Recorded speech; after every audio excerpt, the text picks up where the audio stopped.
Today I'll finally continue to cover one of the best modern shonen out there. We'll be reviewing chapters 3 to 7 and pointing out the difference between the manga and the anime. So let's jump straight into the introduction of Jujutsu Tech and fan favorite Nobara Kazaki.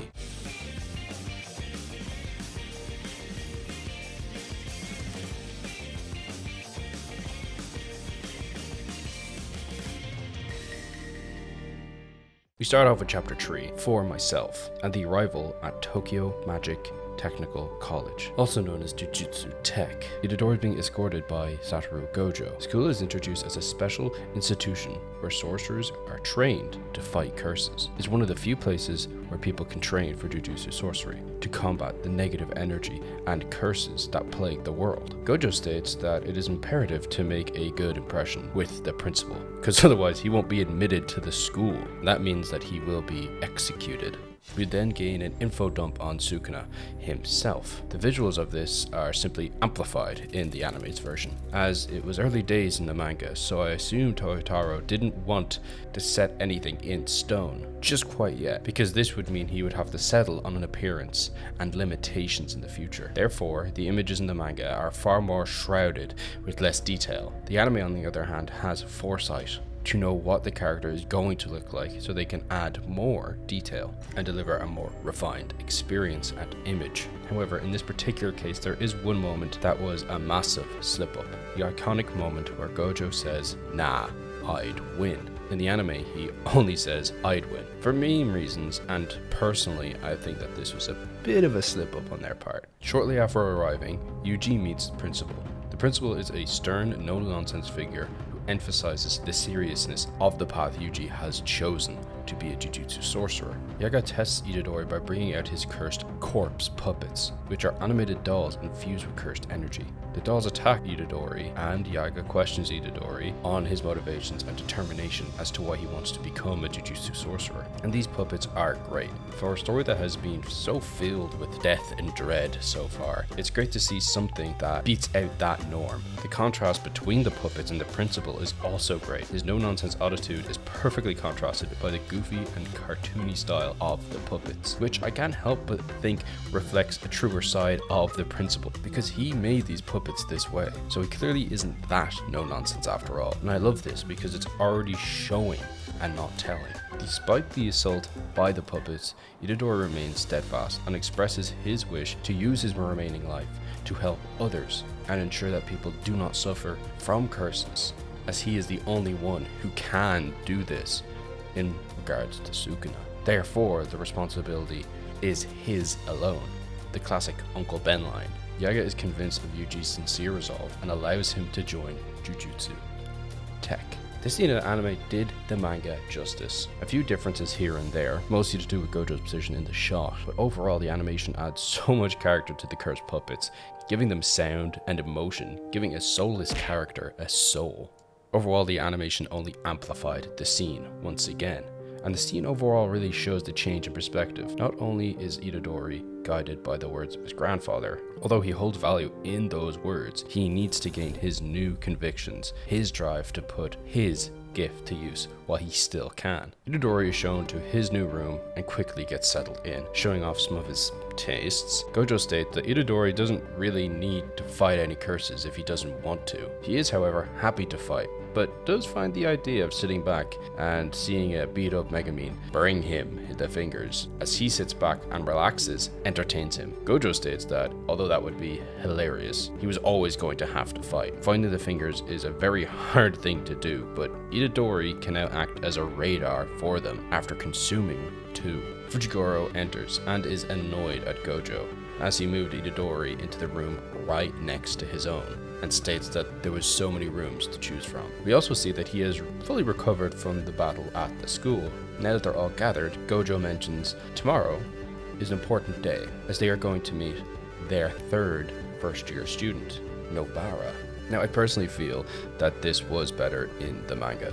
Although jam-packed and at times overwhelming, this entire scene was only 4 pages in the manga, and yet it was 3 to 4 minutes in the anime. Things lingered on certain objects for too long, and I felt like the pace of the scene was much faster in the manga. That being said, there's not much of a difference between them. I will make an argument to the anime's benefit though. Some of the comedy moments certainly worked better when they put an animation and sound effect to them. It sets a more distinct tone. Switching perspective, Nobara arrives at Tokyo from the countryside. Nobara meets Gojo, Itadori, and Megumin for the first time. Although introductions don't go as smoothly as one would hope, we do get to see her character. She seems to be a vain, quick to anger, passionate individual. Gojo takes Itadori and Nobara, the two newbies, on a mission to an abandoned building in Tokyo, although he guises it as a tourist trip. This mission is designed to give Nobara her first real experience with dealing with curses in an urban environment. Gojo explains that curses are stronger in populated areas due to the higher concentration of negative emotions and stress. As they enter the building, Gojo stays outside, letting Itadori and Nobara handle the mission on their own. Although Itadori is unable to use cursed energy, he does have some latent energy within him. So he's given a cursed weapon, a broad dagger.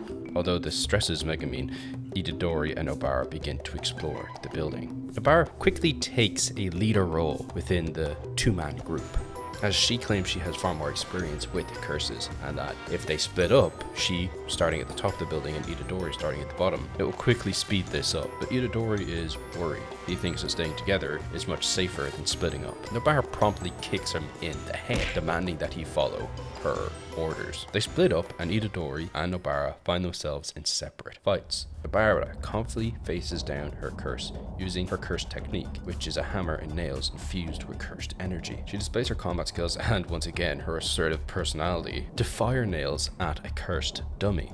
Nobara quickly exorcises this curse, although in the manga, this was a bit of a cliffhanger. It was at the end of the chapter, so when you turned the page, you assumed that there was going to be a fight.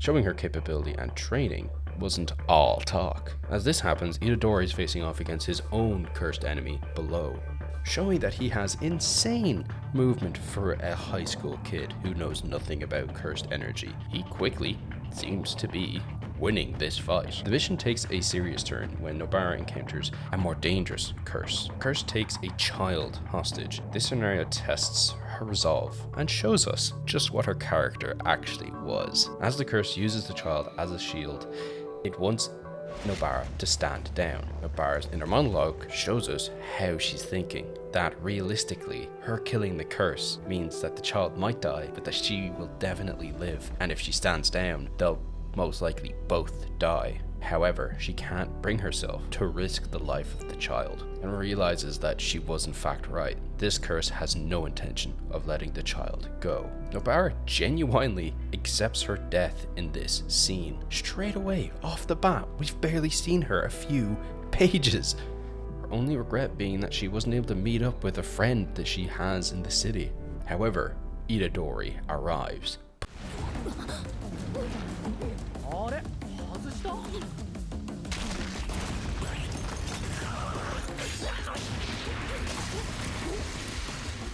He breaks through the wall, saves the child, displaying his physical strength, and together begin to fight the curse. The curse tries to escape, and Nobara shows us her other technique, which is essentially a voodoo doll, which she can infuse with the curse's energy to deal damage to him remotely. Just as Megumin is about to step in and kill the curse, it explodes, raining blood. After successfully defeating the curse, Yuji and Nobara have a moment to reflect on the mission. Nobara acknowledges the seriousness of their work and the dangers that come with it, that they will face as Jujutsu sorcerers. This is quickly shifted by the fact that she freaks out about how Itadori managed to break through a hardboard wall, and how that's not normal. They upgrade this from being a simple chalkboard wall to being a full-on concrete wall. Itadori has an argument saying it wasn't even a concrete wall, but in the anime it's upgraded to Itadori being like, yeah, it wasn't reinforced with goddamn steel. Anyone could have done that. I think this is done either as a translation error or to maybe stub the power creep that happens later in the story, giving Itadori feats that weren't originally written into the story. Itadori then asks Nobara why she became a Jujutsu sorcerer. She reveals that she hated the countryside and just wants to move to Tokyo to pursue her dream and escape the limitations of her rural life. Itadori is flabbergasted, but she takes him off guard because she simply thanks Itadori and reaffirms her correct decision. If she had been the only one to live, the future wouldn't be as bright, clearly directing this towards the child that they saved. She then immediately reverts back to her angry, brash self. The chapter ends with a sense of camaraderie, among the first years at least. Itadori, Nobara, and Megumin start to seem like quite a iconic trio and start to form a bond, recognizing the importance of teamwork in their dangerous line of work. I doubt they'd be as happy if they knew what was coming for them next.